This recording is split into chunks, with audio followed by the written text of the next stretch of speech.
20 years to the day, here in Australia, the Fellowship of the Ring took cinema screens by storm, and it was in this utter cinematic masterpiece, the strongest single element of the trilogy and serious candidate for greatest film of all time, that we saw our first glimpse of Tolkien's most insane architectural invention, Minas Tirith, the White City.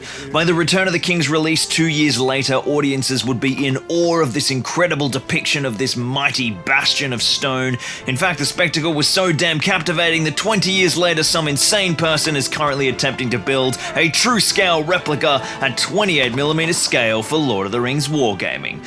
Oh, and it appears that crazy person is me. If you're somehow watching this video and aren't aware of this giant project that's been dominating this YouTube channel over the past 18 months, I've been rallying the Middle-earth community and my fellow YouTubers alike to tackle a true scenery monster. And in the first week of the new year, we will complete our first city block as 10 of your favorite YouTubers pull together to make the biggest Middle-earth wargaming collab in YouTube history. But as the largest of their contributions arrive through the choked Australian postal network, it falls to me to make sure that this city is ready to receive them. And oh boy, is there a lot left to do. Last time you joined me, we made a fantastic start on the really obvious components of the city, the inner and outer ring wall and the gatehouse, but we still have a few pieces of the wall to do, and then the city streets themselves. We have got to get the city in tip-top shape, ready to receive a simply amazing collection of building that have been sent to answer the beacons of Zorpazorp. I actually started this week's build live streaming over on our second channel, Zorpazorp Streams, so make sure you go and subscribe over there if you want to see some live epic scenery action, and I fought my way through the incredible distraction of the live chat to carve up the last section of the inner ring wall using the MDF template we made earlier and my hot wire cutter to get the perfect curvature, and then it was time to start getting an idea for the layout of the city itself. Now, while the amazing buildings from my fellow YouTubers were still in the post, I got them to send me the dimensions of their building footprints and carved up some templates to match each YouTuber's creation so we could start building the foundations of their structures before they actually arrived. Now, many of them have since reached me here in Australia, but to make sure we don't spoil their amazing pieces, we'll stick with these foam coreboard mock-ups for now.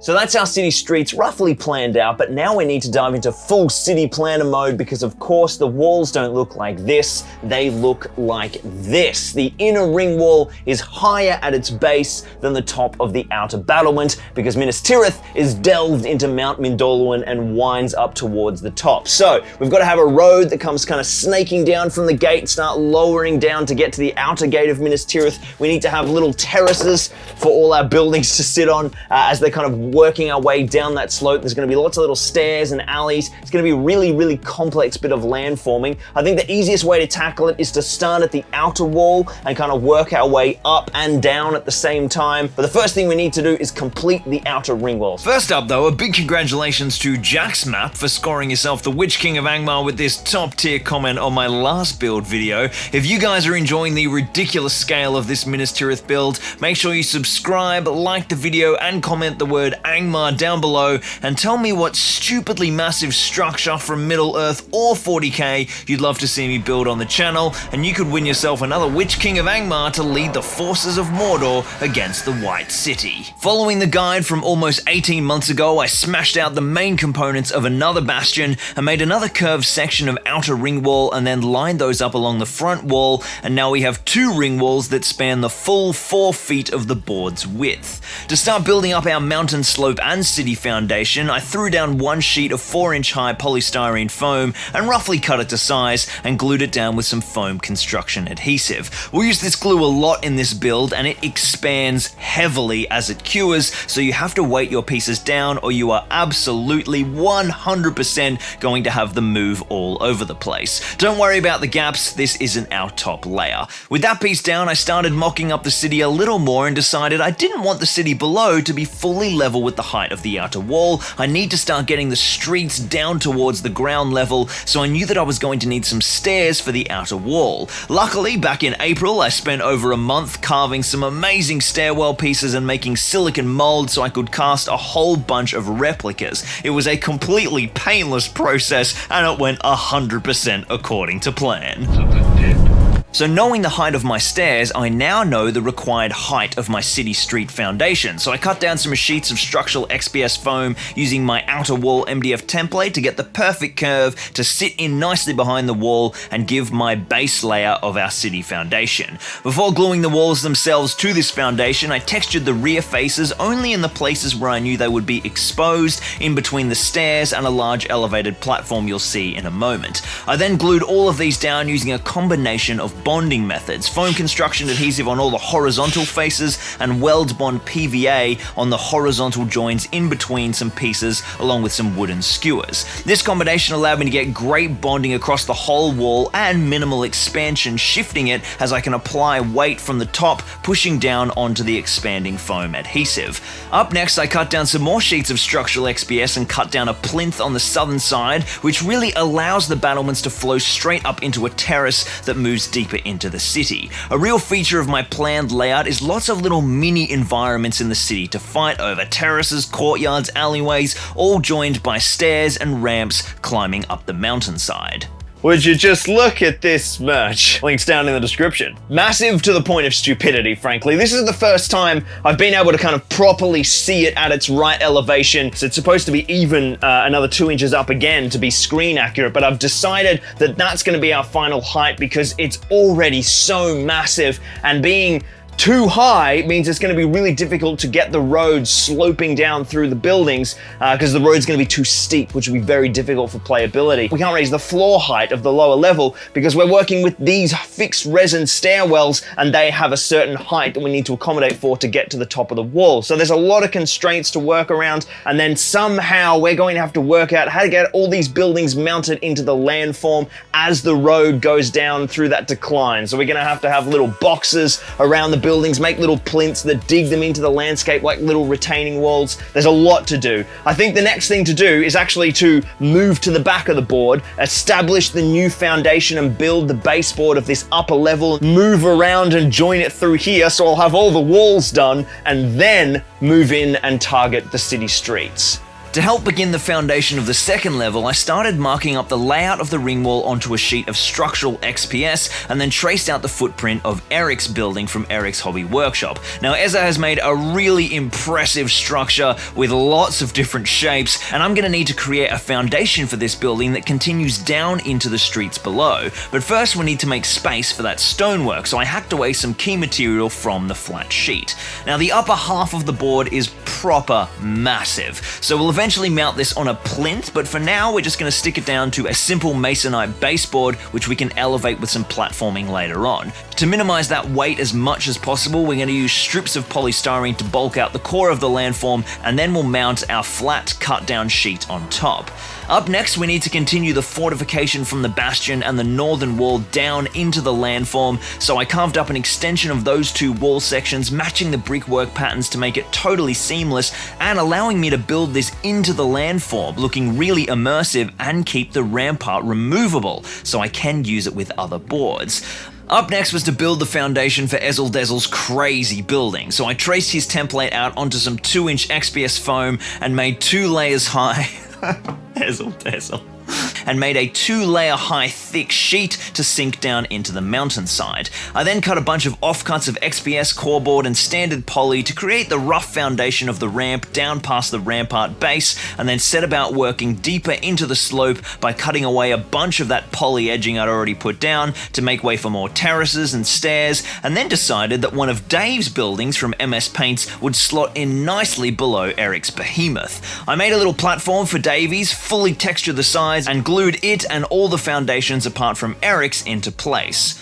The other half of Big E's building that actually hangs off the edge of this back half of the board also needs a foundation, so a rectangle of double height 2-inch XPS got the full texture treatment and will sit nicely under that part of the building, and then combined with a bunch of smaller pieces and offcuts, I mocked up a lovely little courtyard that flows down from our ramp and the archway that goes through the center of Lord Eric's building. I used my shifting lens angle cutter to slice the right angle for the stair pieces, and then used a nice sharp blade to carve the individual flights into the angled surface. Boom! 3 sexy stairwells. Now that we know the layout of this courtyard, we can work out what parts of the building foundation require texture and apply a brickwork pattern where required. Then I grabbed my 2 boards and assembled the full layout to decide where to move next. This is easily the toughest build I've ever done. The geometry of this landforming is melting my brain. The big thing is not just getting it to kind of fit together, but getting it playable, making sure the stairs aren't too long, the slopes aren't too steep. Models have to be able to fight through these city streets.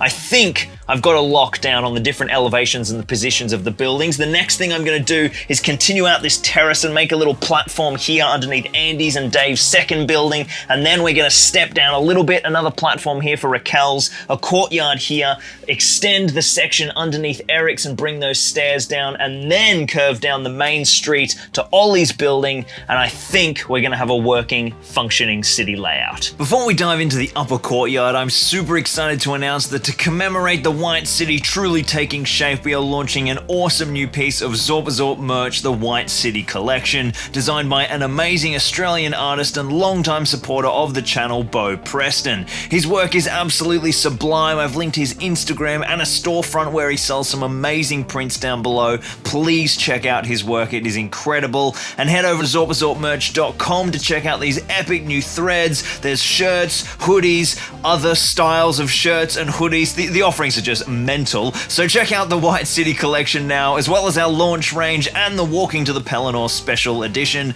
The merch is an awesome way to support this project and the channel, so please check it out. Alright, let's get back to the build. Using some more structural XPS, I extended the upper courtyard to meet the back half of the board beneath Andy's building and created a mounting point to attach the plinth for Raquel's building. I needed to create a foundation under half of Dave's as it hangs over the board edge between the 2 halves, so I cut a triangle of XPS and then marked up the foundation for the inner ring wall, which needs to continue down to the level of the terrace below.